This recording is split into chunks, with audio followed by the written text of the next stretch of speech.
حضرت آدم علیہ السلام قسط نمبر 4۔ حضرت حوا تنہا ایک گوشہ بہشت میں بیٹھی تھیں جب ناگاہ انہیں ایک جانب شور و غل کی آوازیں سنائی دیں۔ انہوں نے دیکھا کہ بہت سے حور و غلمان ایک جگہ جمع ہیں۔ تجسس سے مجبور ہو کر وہ بھی اس مقام پر پہنچ گئیں۔ انہوں نے پر دیکھا ایک شخص جو دراصل شیطان تھا بڑی دردمندی سے رو رہا ہے۔ وہ اسی پیڑ کے قریب کھڑا تھا جس کا پھل کھانے سے خدا نے آدم و حوا کو منع کر رکھا تھا۔ حوا نے شیطان سے پوچھا کہ تو کیوں روتا ہے؟ وہ کہنے لگا، اے حوا، مجھے اس بات پر رونا آ رہا ہے کہ عنقریب ہے کہ تم اور آدم مر جاؤ گے۔ حوا نے بے قرار ہو کر پوچھا، اے دانا شخص، اس انجام سے بچنے کا راستہ؟ شیطان نے کہا، اے حوا، اگر تم اس درخت کے پھل کھا لو تو تمہیں کبھی موت نہ آئے گی۔ تم دونوں ہمیشہ ہمیشہ اسی طرح جنت میں نعمتوں کے مزے لوٹو گے۔ خدا تعالیٰ نے اس پیڑ کا پھل کھانے سے تمہیں اسی لیے منع کیا ہے کہ کہیں تم حیات ابدی نہ پا جاؤ۔ حوا پر شیطان کے اس واویلے کا اثر ہوا۔ انہوں نے درخت سے 3 پھل توڑے اور سارا ماجرا جا کر حضرت آدم کے گوش گزار کیا۔ کہنے لگیں، ایک پھل میں کھا لیتی ہوں اور 2 تم کھا لو، تاکہ موت ہم دونوں سے ہمیشہ ہمیشہ کے لیے دور ہو جائے اور ہم جدائی کے اندیشوں سے آزاد ہو کر ابدی راحت کی زندگی گزار سکیں۔ حضرت آدم بھی شیطان کے اس بالواسطہ مکرواوے میں آ گئے اور انہوں نے شجر ممنوعہ کے پھل حوا کے ساتھ مل کر تناول کیے۔ پھلوں کا کھانا تھا کہ ان کے سروں پر موجود فضیلت و افتخار کے زریں تاج اڑ گئے اور ان کے جسم کے پوشیدہ سرے ظاہر ہو گئے۔ حواس باختگی کے عالم میں وہ درختوں کے پتے توڑ توڑ کر اپنے سطر چھپانے کی کوشش کرنے لگے۔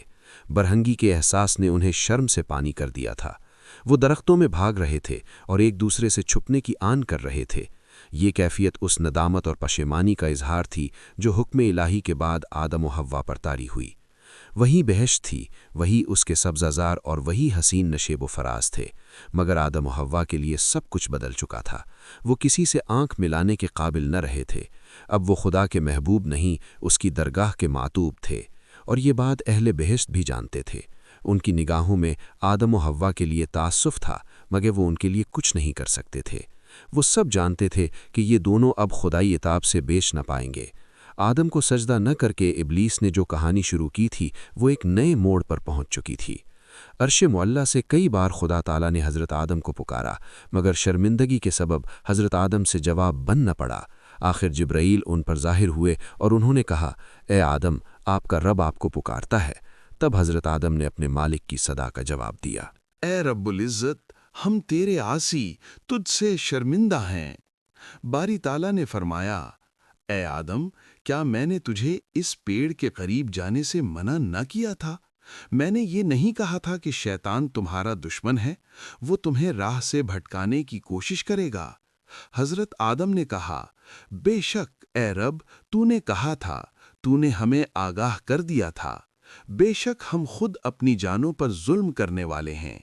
اے رب رحیم، اگر تو نے ہمارا یہ قصور معاف نہ کیا تو ہمارا کہیں ٹھکانہ نہیں۔ اے قادر مطلق، ہم پر کرم فرما۔ بارگاہ عزتی سے آدم و حوا کے لیے حکم ہوا، تم دونوں اب یہاں سے نکل چلو۔ کرۂ ارض پر ایک دوسری طرح کی زندگی تمہاری منتظر ہے۔ تمہارے واسطے زمین میں ٹھکانہ ہے اور وہیں رہ کر ایک مخصوص عرصے تک تمہیں نفع حاصل کرنا ہے۔ تمہیں اب اسی کرۂ ارض پر زندہ رہنا ہے، وہیں مرنا ہے اور دوبارہ اٹھائے جانا ہے۔ آدم و حوا کے چہروں پر یاس نے ڈیرے ڈال لیے۔ وہ جنت کے حسین نظاروں کو بصد حسرت تکنے لگے۔ ہاں، انہی ندی نالوں میں، انہی باغات اور سبزہ زاروں میں انہوں نے اپنی حیات کا حسین ترین عرصہ بسر کیا تھا۔ ان فضاؤں میں ان کی باہمی محبت کی یادیں بسی ہوئی تھیں اور انہی ہواؤں میں ان کی حمد و ثنا گونج رہی تھی۔ یہ جنت ان کی ناقابل فراموش یادوں کی جنت تھی، اور اب وہ اس جنت سے بچھڑ رہے تھے۔ محکم ربی کے مطابق جبرائیل نے آدم و حوا کو افلاک سے زمین پر پہنچا دیا۔ ان دونوں کے علاوہ طاؤس، سانپ اور شیطان کو بھی زمین پر پھینک دیا گیا۔ بہشت سے جدائی اور اپنے مالک و خالق کی ناراضگی کا غم آدم و حوا کی آنکھوں سے آنسو بن کر بہہ رہا تھا۔ وہ گریہ زاری کر رہے تھے اور آسمان کی طرف منہ اٹھا اٹھا کر خدا سے معافی اور رحم کے خواستگار تھے، مگر مشیت ازدی کو یہی منظور تھا کہ آدم و حوا زمین پر پہنچیں، وہاں بسیرا کریں اور ان سے ایک نئی دنیا کی تخلیق ہو۔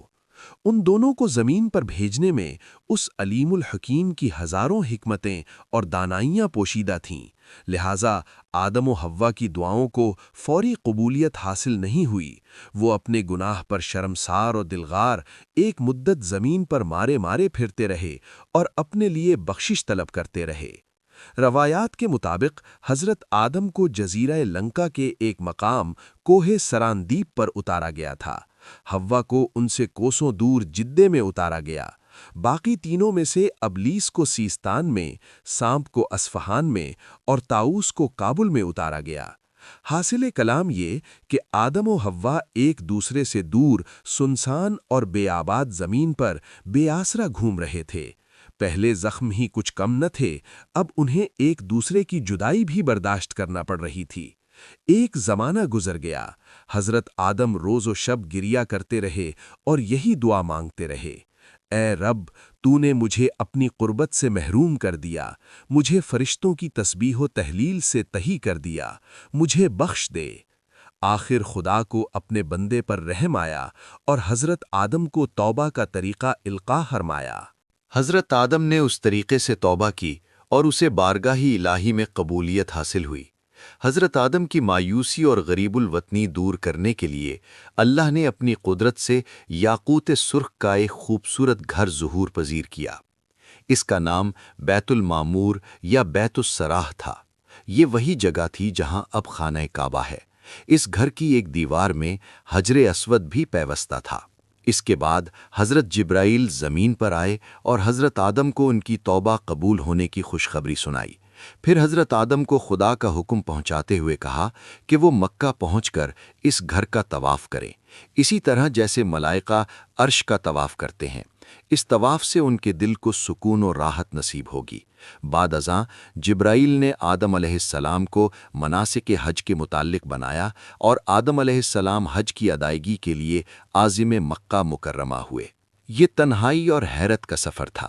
وہ زمین کی وسعتوں اور اس کی نیرنگیوں کو دیکھ دیکھ کر حیران ہو رہے تھے اور چلے جا رہے تھے۔ بعض روایات کے مطابق ان کا قد بہت لمبا تھا اور جس جس جگہ ان کے پاؤں پڑتے گئے وہاں زندگی کے آثار نمودار ہوئے، زمین زرخیز ہوئی اور سبزہ پیدا ہو گیا۔ حضرت آدم اپنے وجود کی کرامات سے بے خبر مکہ کی طرف رواں رہے۔ ان کی خواہش تھی کہ جلد سے جلد حکم ربی کی تعمیل ہو اور وہ اس گھر کا طواف کرے، اسی طرح جیسے ملائکہ عرش کا طواف کرتے ہیں۔ اس طواف سے ان کے دل کو سکون و راحت نصیب ہوگی۔ بعد ازاں جبرائیل نے آدم علیہ السلام کو مناسک حج کے متعلق بنایا اور آدم علیہ السلام حج کی ادائیگی کے لیے عازم مکہ مکرمہ ہوئے۔ یہ تنہائی اور حیرت کا سفر تھا۔ وہ زمین کی وسعتوں اور اس کی نیرنگیوں کو دیکھ دیکھ کر حیران ہو رہے تھے اور چلے جا رہے تھے۔ بعض روایات کے مطابق ان کا قد بہت لمبا تھا اور جس جس جگہ ان کے پاؤں پڑتے گئے وہاں زندگی کے آثار نمودار ہوئے، زمین زرخیز ہوئی اور سبزہ پیدا ہو گیا۔ حضرت آدم اپنے وجود کی کرامات سے بے خبر مکہ کی طرف رواں رہے۔ ان کی خواہش تھی کہ جلد سے جلد حکم ربی کی تعمیل ہو اور وہ اس گھر کا طواف کریں۔ آخر وہ اپنی منزل پر پہنچے۔ بیت المعمور ان کے سامنے تھا۔ انہوں نے خدا کی محبت اور اطاعت میں ڈوب کر مناسک حج ادا کیا۔ خدائی فرمان کے مطابق ان کی بے سکوتی کو کسی درجہ قرار آیا۔ حج کے بعد وہ مکہ کی اطراف و جوانب کی سیر کو نکل گئے۔ وہ ایک چمکیلی صبح تھی۔ مکہ کے ویران پہاڑوں پر ایک سنسان دھوپ پھیلی ہوئی تھی۔ چہار سو ایک سکوت کامل طاری تھا۔ جب سے دنیا قائم ہوئی تھی اس سکوت کو کسی آہٹ نے مجروح نہیں کیا تھا۔ ان پہاڑوں پر بھی کسی ذی روح کے قدم نہیں پڑے تھے، لیکن آج یہ ویرانہ انسانی آوازوں سے آباد ہونے والا تھا۔ یہاں کے نشیب و فراز انسانی چاپ سے بہرے ور ہونے والے تھے۔ کوئی کسی سے ملنے والا تھا۔ بنجر زمین پر ملاپ کا پہلا پھول اگنے والا تھا۔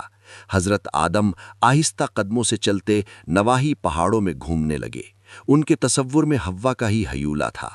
اس ہیولے کے ساتھ آبشاروں کے ترنم، شبنم کی ٹھنڈک اور پھولوں کی نرمی کو نہ جانے کیا نسبت تھی کہ یہ سب چیزیں بھی آدم کے تصور میں چلی آئی تھیں۔ وہ سوچ رہے تھے، میرا معبود تو مجھ سے راضی ہو گیا، لیکن میری دنیا مجھے واپس نہ ملی۔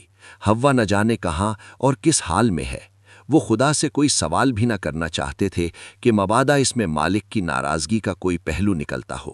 وہ نہیں جانتے تھے کہ ان کی آزمائش کی گھڑیاں ختم ہونے والی ہیں، ان کے انتظار کی شاخوں پر وصل کے پھول کھلنے والے تھے۔ حضرت حوا بھی آدم کی جدائی میں پریشان و دل گرفتہ تھیں۔ خدا کی ناراضگی کا احساس اور اپنے جیون ساتھی کی یاد انہیں ہمہ وقت رلاتی تھی۔ آدم تو اس سے پہلے بھی حوا کی تخلیق سے قبل تنہائی و اداسی کے عذاب سے دوچار ہو چکے تھے، مگر حضرت حوا کے لیے یہ پہلا موقع تھا۔ ایک روز وہ بھی دل بہلاوے کے لیے جدہ کے مقام سے مکہ کی طرف روانہ ہوئیں۔ ان کے خواب و خیال میں بھی نہ تھا کہ ایک جگہ انہیں پتھر پر حضرت آدم اپنی سوچوں میں گم بیٹھے نظر آئیں گے۔ حضرت آدم کو دیکھ کر وہ ٹھٹکیں۔ حضرت آدم نے بھی انہیں دیکھا۔ دونوں کی آنکھوں میں اجنبیت تھی۔ وہ ایک دوسرے کو ٹھیک طرح سے پہچان نہیں سکے۔ ماہ و سال کی گردش نے ان کے خد و خال پر صعوبتوں اور کڑی آزمائشوں کی گرد چڑھا دی تھی۔ جسمانی تغیرات اور بعد زمانہ کے سبب وہ پہلی نظر میں ایک دوسرے کو اجنبی لگے۔ پھر حضرت جبرائیل نے آسمان سے اتر کر ان کا ایک دوسرے سے تعارف کرایا۔ اے آدم، یہ تمہاری منکوہہ حوا ہیں، اور اسے حوا یہ آدم ہیں جن کے ساتھ خدا نے تمہارا جوڑا بنایا تھا۔ آدم اور حوا کی آنکھوں میں آنسو بہہ نکلے۔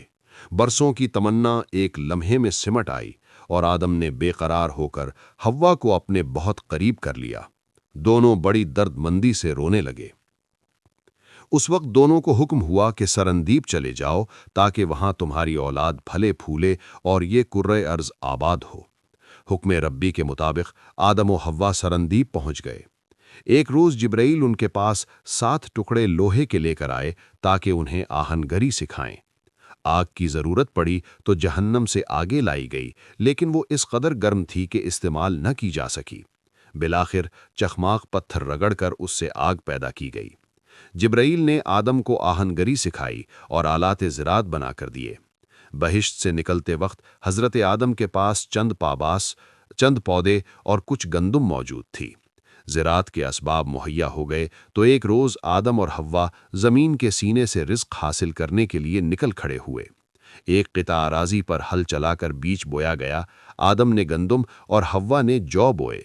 پھر وہ شب و روز اس کھیتی کی دیکھ بھال میں لگ گئے۔ ان کی زندگی ایک خاص ڈگر پر چل نکلی۔ ایک روز جب وہ دونوں اپنے کھیت کی منڈھیر پر بیٹھے آسمان پر بادلوں کا راستہ دیکھ رہے تھے، اچانک حضرت آدم کی نگاہ ایک بھیڑ پر پڑی۔ وہ بھیڑ کے پیچھے بھاگے اور بالآخر اسے پکڑ لیا۔ اسی بھیڑ کی اون سے حضرت حوا نے اونی دھاگا کاتا اور زمین پر پہلا لباس تیار ہوا۔ اس دوران آسمانوں سے آدم و حوا کے لیے میوے آتے رہے۔ ابھی ان کی کھیتی تیار نہیں ہوئی تھی، لہٰذا ضروری تھا کہ جسم و جان کا رشتہ برقرار رکھنے کے لیے ان کی غذائی ضروریات پوری کی جاتیں۔ دست غیب نے اس زمانے میں وقتاً فوقتاً ان کے لیے انواع و اقسام کے میووں کا انتظام کیا۔ ان میں چھلکے والے، بغیر چھلکے کے، گٹھلی والے اور بغیر گٹھلی کے ہر طرح کے میوے شامل تھے۔ اسباب معیشت پورے ہو چکے تو توالد و تناسل کا سلسلہ شروع ہوا۔ روئے زمین پر نسل انسانی کی افزائش کے لیے قدرت نے جو طریقہ کار اختیار کیا وہ یہ تھا کہ ہر حمل میں حوا کو ایک لڑکا اور ایک لڑکی تولد ہوتی تھی۔ ایک حمل سے پیدا ہونے والے لڑکے اور لڑکی کی شادی دوسرے حمل سے پیدا ہونے والے جوڑے کے ساتھ کی جاتی تھی۔ حضرت حوا کے اولین حمل سے قابیل اور اقلیمہ پیدا ہوئے، دوسرے حمل سے حابیل اور الیوزا کی پیدائش ہوئی۔ خدائی دستور کے مطابق حضرت آدم قابیل کی شادی حابیل کی بہن الیونا سے اور حابیل کی شادی قابیل کی بہن اقلیمہ سے کرنا چاہتے تھے، مگر قابیل کو یہ سب منظور نہیں تھا۔ دراصل اس کے ساتھ پیدا ہونے والی لڑکی اقلیمہ حابیل کے ساتھ پیدا ہونے والی لڑکی سے کہیں خوبصورت تھی۔ وہ چاہتا تھا کہ اقلیمہ اس کے نکاح میں آئے۔